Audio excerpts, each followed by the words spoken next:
having a really awesome walk, and it's coming to my mind, and it's like, you know what, I'm gonna do it. I'm gonna make this other video before I get back. And the reasons that is someone had said something about paying from, well, they didn't use the words, the language that I'd used. They said, how about you work on a donation base? Now, I used to think that was a really good idea. I thought, well, why not? Because if it was me and someone said, will you pay for a donation, and I'd pay what I could afford, it doesn't really work very well, especially not in something that people need to be committed to or apply themselves to. So when people pay for something and they're not willing to implement it into their lives or make it a practice, or they're kind of just looking for some strange quick fix to get a solution to whatever it is, and then just go off and carry on as they were before, then when someone pays a donation, or when someone doesn't pay at all, they don't have the same commitment to the journey. They also have a subconscious feeling that what they got wasn't really that valuable, and they feel like maybe like they're lacking, like, because if it's free, you know, maybe it just wasn't worth it. So I decided, after a long time of saying, please pay from the heart, meaning just come, I'll hold space for you, we'll talk about stuff, and then you pay from your heart what you would be willing to pay for a session. Well, that didn't work because people didn't have a guide, and people like to be told what to do. I don't like telling people what to do, and it's like, how the hell do you help people decide what they want to do without telling them when it comes to money? How do you know, because they say, well, what do you want? And I say, well, I don't know, what can you afford? And you have this strange back and two, and some people feel like they'd be shortchanging you if they gave you what they could afford, so it stops them from doing it. So if it was like a little workshop where it's a short thing, where it's say a day or two, then pay from the heart could work quite well, and has done. And things where you've got a lower outlay, so when things that you're doing and you're offering your services, and those services that you're offering to the world don't really cost you that much. They cost you maybe your internet or your time, and the tools that you need to do the job and stuff, and you kind of add it all up and work it out, and then work out how much you need to get back. So things that cost a bit less for you to do, and don't forget your time is valuable, but things that cost less for you to do, you can probably charge less for. People say people pay for what they think you're worth, but some people haven't got what they think that you're worth, and then they think that they're not able to pay you what they think they should, so it stops them. Because what we're doing is we're relying on people's belief systems, and we're relying on people's feeling into their truth, which can happen, but it takes some training.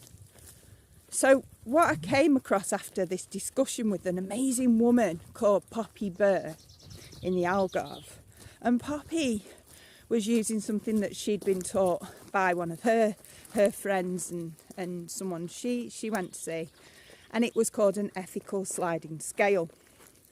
And an ethical sliding scale enables you to offer what you do, so you've still got room for your philanthropy. And philanthropy, for those that don't know, is you're giving away for a good cause. So for me, because I know what it's like to have absolutely nothing and really want help and not feel like I'm getting it and have to scrounge about on YouTube looking for some kind of way of getting help, I offer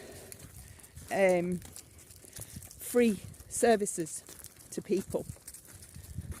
But I also offer a limited amount, so that when people contact me, I can't always offer people each, you know, if like 10 people contacted me in 1 week, I couldn't offer them all that free service straight away within that week. I'd have to say, because when I give all my time to people that aren't paying, I'm not making money to be able to pay my bills, to have internet on for the people that want to pay me. So it doesn't work like that. So an ethical sliding scale enables the next step then, which is the people that really haven't got much money, but you want them to make a commitment. And I had someone who had issues with their finances, and I said, well, just pay me €1, because to them, they didn't really have €1.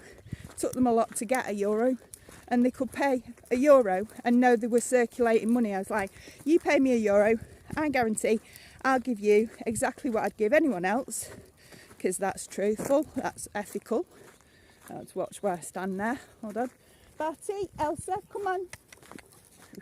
Batty. It's rolling in fox shit. Lovely. Perfect for living off grid. I guess he'll have to have a wash later.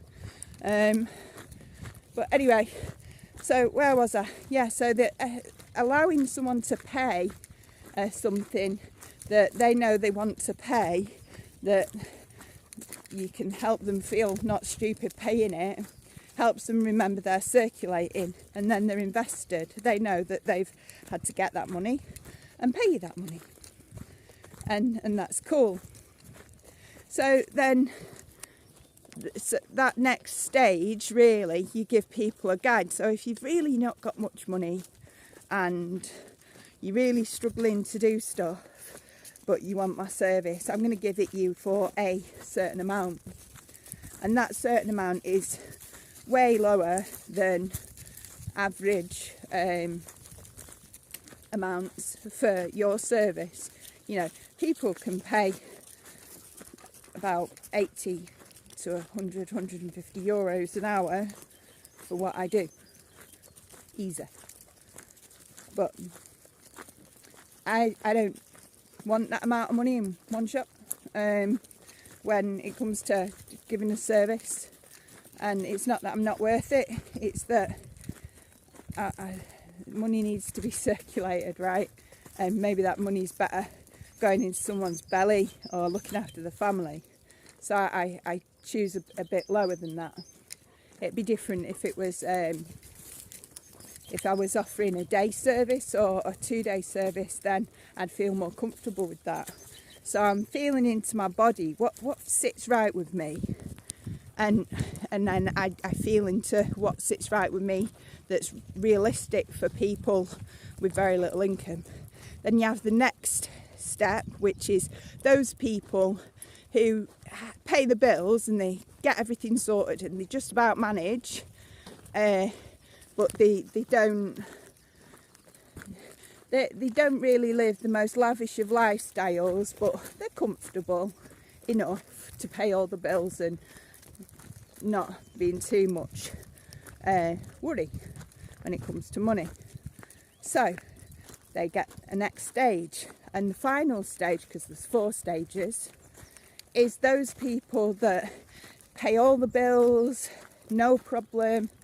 They go on holidays, they travel about in their own time, they have savings and stuff, that kind of income threshold, if that's where you're at, then you pay the highest amount. What it enables people to do is it enables people to pay you what they can afford without skinting themselves, to know they're paying into a bank, if you like, that helps others. So those people that pay more are paying more because that bit of extra money goes towards paying for the internet for the people who are not able to really pay for much other than, say, towards my internet, or a little bit towards my internet, or, you know, what do I charge? Say if I've charged €10 for a session, that's like a third of my internet bill for the month. It's a beautiful amount, but I couldn't, you know, I'd need a lot of clients paying €10 a session, because for me, I also choose to do something else. I offer sessions instead of hours. Let me explain that. I don't offer someone an hour or a set time because I don't feel that if someone's talking to me, you can always get it into 10 minutes, 40 minutes, things like that. It's much better to allow someone to get into the flow.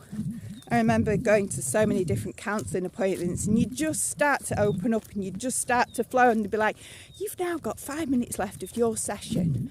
And you'd be like, what the and you'd go and your head be all over the place, and it'd be like opening a can of worms. You'd be absolutely Donald Ducked after that. And it'd take you a week to get your head round where you were when you left the therapy session. Like, we don't need to put ourselves through that. It's a therapist's job to hold space and then help you close up to be ready to go on about your daily life without the massive impact. So to be able to get into your flow and say what you need to say and maybe find a solution, or get yourself to a situation or state where you're feeling different about things, it can take roughly about an hour and a half to 2 hours, sometimes a little bit over, and that's okay. And in these circumstances, the last thing you want to do when you're in the flow, the last thing that you want to do is flame in. Be that caught up in checking the time, like, how long have I got? Watching the clock, trying to say things, and then you're spilling things out of your mouth, and you're watching your clock, and you're not paying attention to your therapist, and you're not paying attention to yourself. Like, where's your head at? How is that in any highest good for you? He's fucking not. So it's really important that especially anything, I think, that holds space for people, rather than charge per set time, that you charge per session and make them aware the session should last this time. Is there any reason why they can't stay that long? Is there any reason they need it a bit shorter? Do they have to finish by a certain time? And then you can kind of guide the session to be within that time frame, that parameter. And that helps people too. It really helps people to know where they're at, what they're doing, have that safe space, be able to flow and know that they're okay, there's plenty of time. And once they've paid for a session, they're paid for the session. Don't be worrying about, oh no, say if it goes over. No. So the best way that I charge, the most ethical way that sits really in alignment with my core values, it really is perfect for my moral compass. It's exactly what I feel that I need to do to serve the highest good and not ego, is I offer a sliding scale, and I do not do pay from the heart or donation.